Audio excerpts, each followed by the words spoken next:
All right, today we're talking about the trials and tribulations of running a remote first agency in today's economy. My guest today is Tracy Marlowe. I'll tell you more about her in a second, so stay tuned.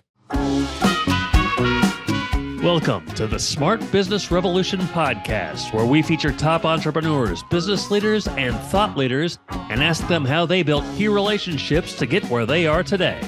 Now, let's get started with the show. All right, welcome everyone. John Corcoran here. I'm the host of this show. You know, every week I get to talk to interesting entrepreneurs, founders, CEOs of all kinds of companies. We've had Netflix, Grubhub, Redfin, Gusto, Kinko's. Check out the archives. Lots of great episodes there as well, including lots of great agency owners, which I'm deeply interested in, given the work that we have done for the last few years. So check out Carl Smith from Bureau of Digital. That's a great episode. David C. Baker, of course, is kind of a guru in the agency space. Roger Herney of Off Madison Ave, who I just had on recently for the second time. So you can check that out as well. And before we get into this, of course, this episode brought to you by Rise 25, where we help B2B businesses get clients, referrals, and strategic partnerships with done-for-you podcasts and content marketing. You can email us at support@rise25 or go to rise25.com and you can learn more about what we do. All right, today's guest today is Tracy Marlowe, and she is the CEO and founder of Creative Noggin, which is a branding, marketing, communications firm. And she founded the agency actually back in 2008 as a fully remote company. So way before a global pandemic made everyone else go fully remote, she decided to do it from early on. So we're going to talk about the decision to do that and how she has served clients over the last 16 years now. And so we're going to hop into that. She's based out of Sacramento, California. Tracy, great to have you here today. And I want to launch into, I love to ask people about how they were as a kid. And especially if people have any entrepreneurial ventures. Not everyone does. I wasn't really a super entrepreneurial kid. But you were painfully shy. You had this experience where in seventh grade, you had to go speak in front of the class for the first time. And it didn't end up going so well. Tell us about it. It did not go so well. I was so nervous. I had to give my first oral report, and it was my science class, and I ended up walking up to the front of the class and promptly hyperventilated and passed out. And ironically, it's so funny. I look back, and ironically, the assignment was to do an advertisement for a product that you invented. So it's ironic looking back that's that's what the assignment was, and now I'm in advertising. But yeah, that's what happened. And I was basically like mortified. And then the next year, I ended up signing up for theater classes for 8th grade. And then I did theater classes all through high school. And then in college, I ended up majoring in speech communications and actually competing nationally on the speech team. So kind of an immersion therapy kind of approach. Like I just gotta do this. And were you miserable for the first few years of doing theater, or did you get used to it quickly? Tough. I mean, I was really nervous, but it really helped get me out of my shell and get me comfortable in front of people. And so I just recognized that I needed to crack that nut and to be able to figure out how to really stand up in front of people. I think people sometimes underestimate like the power of that skill. Right. Yeah. And it's great that you realized that was going to be a skill you'd need to have for life. And you have this other great story about you decided you'd worked in food service, as I had, by the way. I'd waited tables and worked at a barbecue ribs restaurant in high school and college, and then also at a dining hall during college.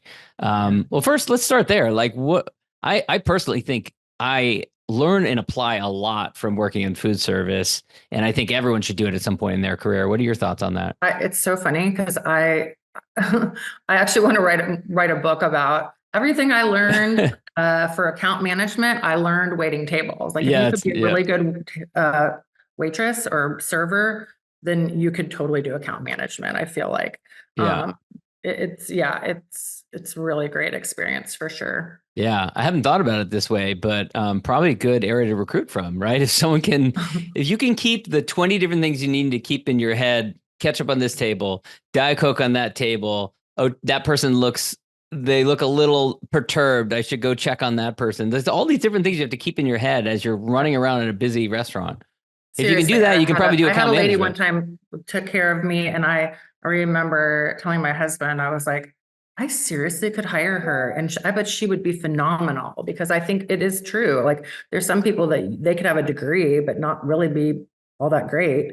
But if you can do all of that and juggle it all well and make people still feel good and like they're being well managed, that's a phenomenal skill to have. Yeah, I've never really been in the habit of this, but I know I've interviewed experts on hiring who say you should always be on the lookout like that. And if you see someone who delivers tremendous customer service, ask them, right? Or you happen to be looking for a new job, would you be interested in, going to work for us? So, yeah, it's pretty cool. So you after college though, you found yourself going into management in food service, and you ended up working for a large gourmet grocery store. And you decided you wanted to break into advertising, but by your mid-20s, that can be hard sometimes if you don't have deep experience. They want either a newbie or they want someone with experience. And so you actually end up making an agency owner an offer that she couldn't refuse. I did. Yeah. I'd met with several different agency owners, and agency owners were actually introducing me to other agency owners. And I kind of went around and met different people, but nobody would snap me up. Everybody said, oh, it's not a great time. And I finally, one day, this one agency owner that I really liked her a lot, and I just had a good feeling about her and her agency. And so I just called her and I said, look, I'm going to be showing up at 8 o'clock on Monday morning, and I'm going to work for you for free for 90 days. If, at the end of that time, you want to pay me and hire me, you can. But if not, then you will have just had somebody work for you for free for 3 months. And I actually I had a career at that time. So I ended up quitting my job. I started waiting tables at night just because that was a skill I always knew I could fall back on. Wow. And then I went to school during the day and worked days at that agency. And within 30 days, they were paying me.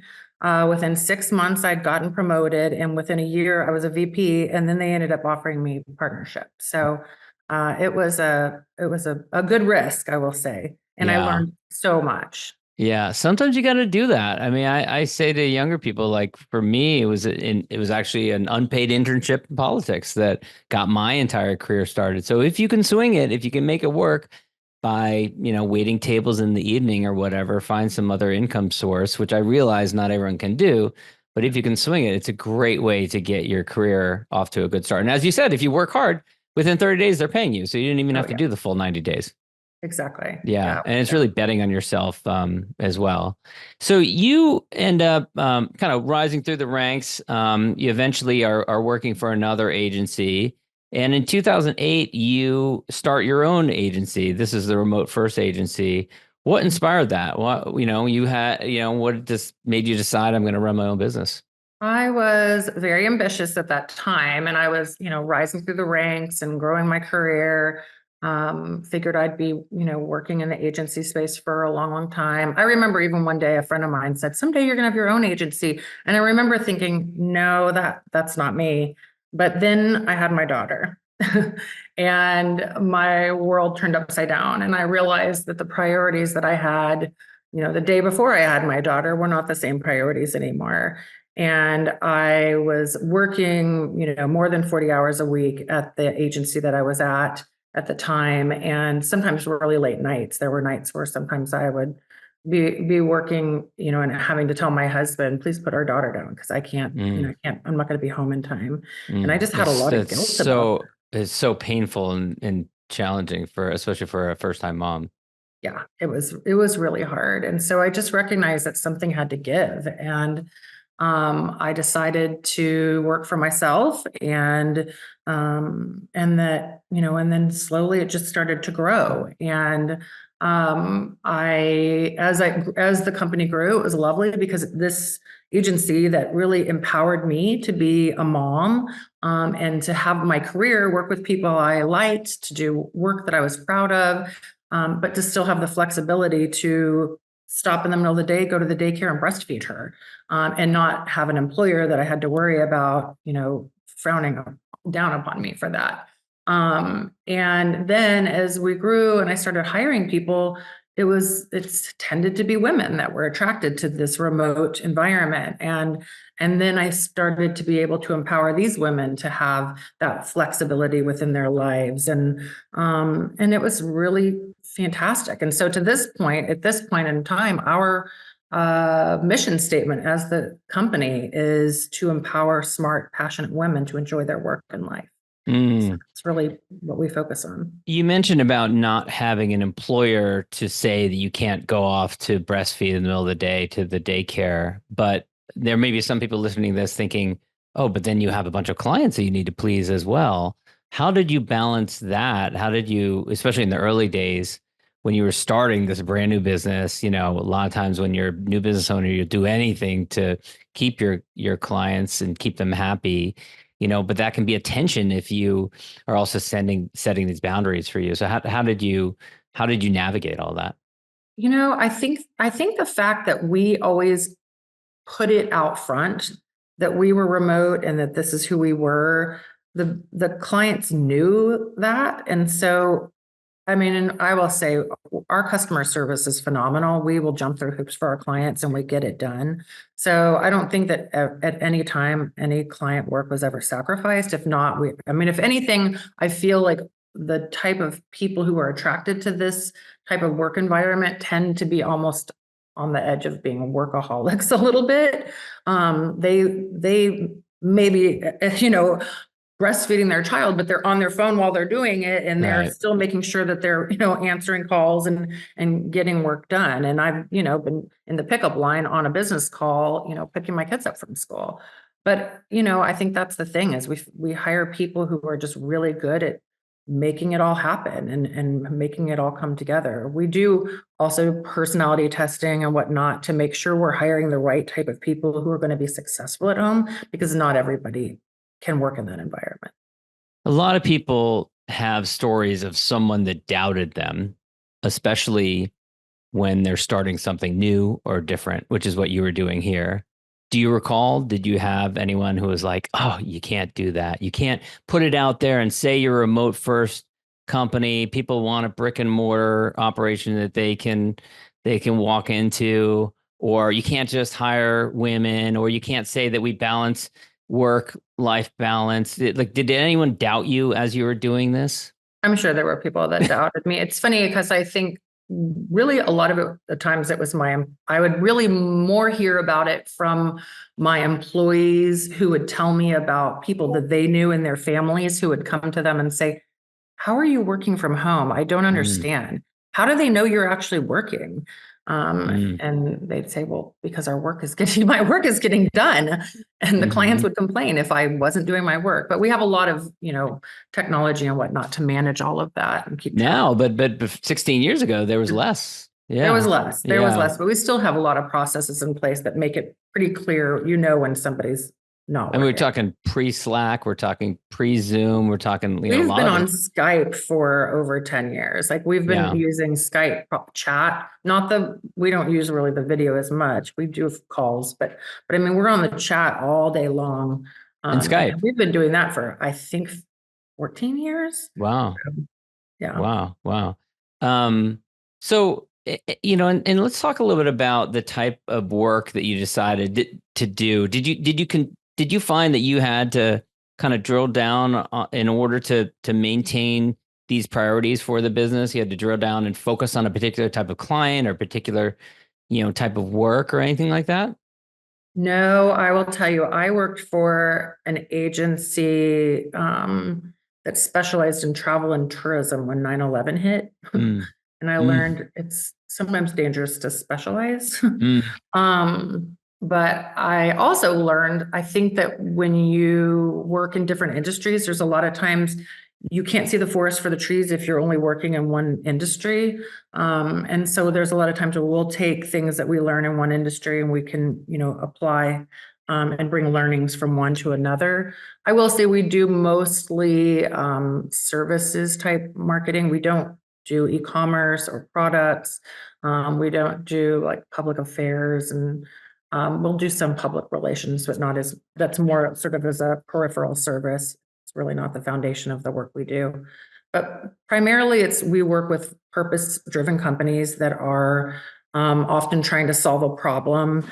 They have some demographic or market that they're trying to reach that might be a little bit of a niche market or a specialized market, and they don't really know how to connect with them. And we just help them figure out how to do that in an effective and efficient way. All right. And I know that you have written about the fact that I believe 85% of global consumer choices are made by women. So talk a little bit about how that's affected the work that you do. Yeah, a lot of people just underestimate the influence of women in the buying decision. And so really dialing in and helping companies figure out, who swipes the card is not necessarily the person who's making the decision to buy, and helping them understand that those are two different factors. And really understanding, who's making the decision for purchase, and then making sure that your marketing is actually speaking to them in an effective way. Because the reality is a lot of people, when they try to market to women, even if they know that women are part of their target market, they don't do so in a very authentic and effective way. A lot of times it comes off as stereotypical, not very aligned with their values. It's just really doing value-centric marketing that feels very authentic and purpose-driven. So really helps. And I want to ask about, you've got a client that is actually the city of San Antonio that had an early childhood education initiative that was approved by voters. They came to you because their marketing and the branding of it didn't really resonate at all with the type of market that they needed to attract. So talk a little bit about that particular use case. The city of San Antonio had a really cutting edge preschool initiative, basically to evolve the early childhood education within the city of San Antonio, public, private, everywhere. They had their own centers, and they were trying to help educate early childhood educators and improve the quality, because research had shown economically the biggest place to have an impact, if you want to invest in education, the best place to do it is age 4. Because you can change the trajectory of that child, make them, really enjoy learning, have a thirst for learning, make them intellectually curious. They also would empower parents, teach people how to empower parents so that the parents would get involved in the child's education. And we had to do that was a really cutting edge. It's a completely very aspirational program, but yet the branding, like the logo, was a little red schoolhouse. It just didn't reflect. It was completely disconnected. So we came in, did a complete rebrand, and then we started talking a lot more about the aspirational aspects of that program. There obviously education decisions are one of the ones that are primarily made by women. So again, we knew that we were talking to the moms, the grandmothers within that community, and that we needed to align with them in an emotional way. A lot of the marketing at that point was talking just about, facts. It was like, oh, well, this is an all-day program. We have transportation, we have lunch and breakfast and snacks. We have, and it was just all these logistical things, not really talking about the heart of the program and the why, and why this was going to really change the individual child's future, the family's future, as well as the community. And teaching, people just the impact that a program like that can have. Right. So right. It was really transformational. So speaking of impact, I love to ask people about where they were in March of 2020, which of course is when the pandemic unfolded. Now you had already designed your company as remote first. What was that couple of month period like for you as that started to unfold? And I imagine you had clients that were affected by it. Yeah, we had clients that were definitely affected by it. And we recommended at that time that all of our clients really turn their marketing off. The ones that we had that were running advertising, it just wasn't appropriate time to be advertising products and services that were not somehow going to help make people's lives better. And so we, put a lot of our advertising efforts on hiatus for our clients. But then obviously as things started to recover and then really recover, obviously that was ramping up, and then also helping some of our clients kind of have to rethink about how they did things. Like we had a client that did these in-person recruiting events. They were a recruiter. And they would have people fly in from all over the country 5 times a year. And so they had to move those to all remote, and helping them kind of figure that out and how to kind of change their business model a bit. So there was, several stories like that where we just had to kind of figure out like, okay, we've got to start looking at this through a new lens. And what was it like for you, have a team, overhead, employees to pay, stuff like that, were you petrified at one point, or did you feel like, well, we'll be okay? There were so many unknowns at that point. I felt like we were going to be fine. I mean, in business, there's ups and downs. And so I think there were so many unknowns. Everybody don't you remember? We all just kept thinking, 6 weeks and then we'll all be back to normal. Yeah. And then it was like another week and then another week, just kind of kept going. But yeah, it was scary, but at the same time, it was interesting in the fact that we were helping our clients solve problems. And I felt like long-term that was going to pay off. And plus I also enjoyed at that time, a lot of people coming to us and saying, hey, we're having to work remote for the first time. We have no idea what we're doing. Can you give us some tips? Yeah. Kind of helping them navigate that as well. Yeah. And having worked previously for an agency that did travel and transportation and that was crushed by after 9/11, it seems like you'd made the right decision. Like you'd built a business that was a lot more resilient to that type of world changing type of incident. Yeah, that was the good thing, is we didn't have to completely change our business model or anything like that, because we were already doing it. So it was really, honestly, it was just another day for us, except for the fact that our clients were facing all these massive challenges. And did you experience the opposite problem as your business picked up, and then all of a sudden, a lot of agencies ran into problems with having to hire good people and things like that? Yeah, we did. We ran into some of those challenges. Yeah. It was hard finding people during that time, but business definitely picked up. Yeah. Just got to go to more restaurants and ask the servers, right? Exactly. This has been great, Tracy. I want to ask you my final question, which is my gratitude question. I'm a big fan of especially expressing gratitude to those who've helped us along the way in our journey, especially those who are continuing to be in our lives, peers, contemporaries, that sort of thing. Who would you want to shout out? Who would you want to thank? The biggest shout out for me would be to the women that I have in my forum. I'm a member of EO, as I know are you, John, and the women in my forum have really, it's a bunch of other women entrepreneurs, and they have weathered some storms with me that picked me up, dusted me off more times than I care to think about, but that's what we do for each other, and I think that's just been a tremendous help. And also really just sort of counseled me through like business issues that I wouldn't have had that if I didn't have that forum and those women and their brains. I don't know where I would be. They've helped me tremendously. Yeah. Tracy, where can people go to learn more about you and Creative Noggin? On our website, creativenoggin.com, as well as I am on LinkedIn. And Tracy Marlowe, that's Marlowe. Awesome. Thanks so much, Tracy. Thank you. Appreciate it. Thanks for listening to the Smart Business Revolution podcast. We'll see you again next time, and be sure to click subscribe to get future episodes.